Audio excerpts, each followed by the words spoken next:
Today we're going to be talking about graphing lines using slope-intercept form.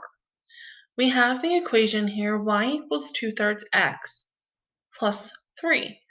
This is an equation in slope-intercept form. If we remember what the equation for slope-intercept form is, it's y equals mx plus b. We always want to start with our y-intercept, our b value, our beginning point. So in this equation right here, our beginning point is where y equals 3. So we go over here to our y-axis, and we start at y equals 3. We're going to put a dot right there. Now we're going to look at the slope. The slope for this one, my m equals 2/3. If we remember, slope is rise over run. So this top number is our rise. We need to rise up 2. And then that bottom is our run. Positive 3 tells us to go to the right. So we would have another dot right here. Then if we wanted to make another one from this point that we just created, we're going to go up 2 again, and then right 3.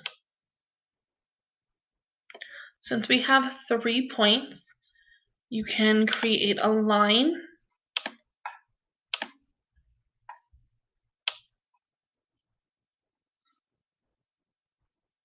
that goes through those 3 points. Right here is this equation represented as a line. I have y equals 2/3 x plus 3. Because we normally have to label our lines. So that's one way of graphing a line. What if our slope was negative 2/3? If you have a negative slope, it's going to look a little bit different. Like the last example, we're going to start with our y-intercept. Our y-intercept in this equation is 3 again. So we're going to go where y is 3, and we're going to put a dot right there. But this time, my slope is negative 2/3. If there's a negative sign with your slope, always bring it up to the numerator. Always bring it up to the numerator. It does not go to both of them, only one of those numbers. So now this time we have rise over run. If we have negative 2 on top, it's telling me that I need to go down 2 this time. So we'll go 1, 2. Since we have a positive 3, we're going to continue to go right 3.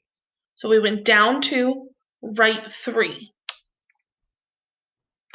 Down 2, right 3.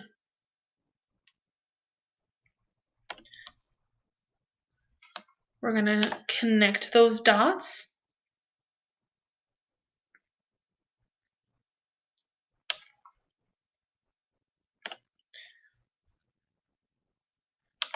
And then label our line. Y equals negative 2/3 x plus 3. And then that is this equation represented as a line. What if we're not given an equation that has a slope that's already in a fraction? Our next equation that we're going to graph is y equals 3x minus 4. In this example, we still start with the same thing. My y-intercept for this is negative 4. So I'm going to go on my y-axis, and where negative 4 would be, I'm going to put a dot. So 1, 2, 3, 4. I'll put a dot right here.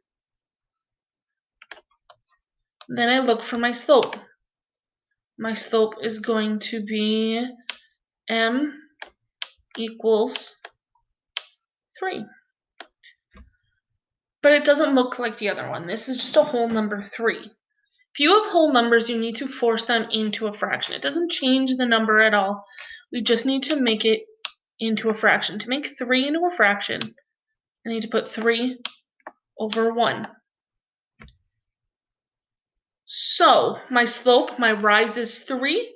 My run is 1 now. So 1, 2, 3, and write 1. 1, 2, 3, write 1. We're going to draw our line.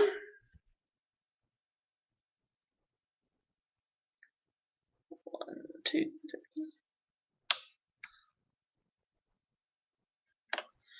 And we label it. Y equals 3x minus 4.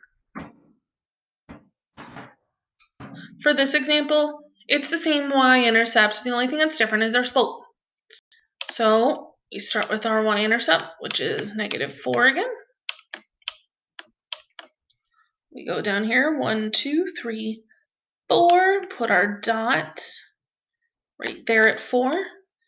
My slope this time is negative 3, but I need to make this into a fraction. So I put negative 3 over 1. Negative stays in the top.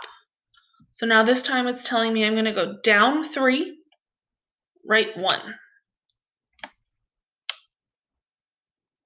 Down 3, write 1. We draw a line.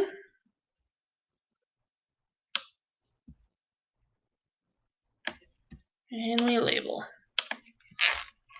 Y equals negative 3x minus 4. And that's how we're going to graph these lines. We're also going to look at our special cases. Right here we have vertical lines. We know vertical lines are supposed to look like they go up or down. So vertical lines are going to have the equations that look like x equals 2, x equals 7, x equals 100. If it starts with x and it's equal to a number, that means you have a vertical line. So for this one, we're going to look, it says x equals 2. So we put a dot at 2. And then we're going to draw a vertical line there, right at x equals 2. And that's our line x equals 2 graphed on a coordinate plane. If I wanted to graph x equals negative 2, I put a dot at negative 2. I draw a vertical line on negative 2.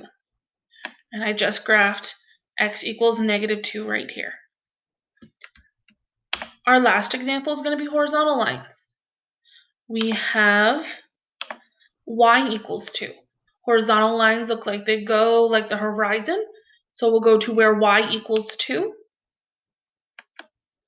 And we're going to draw a horizontal line.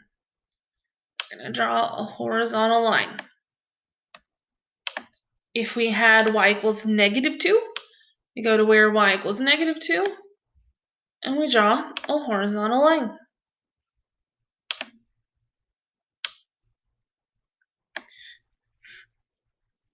And right there we have y equals negative 2, and this one is y equals positive 2.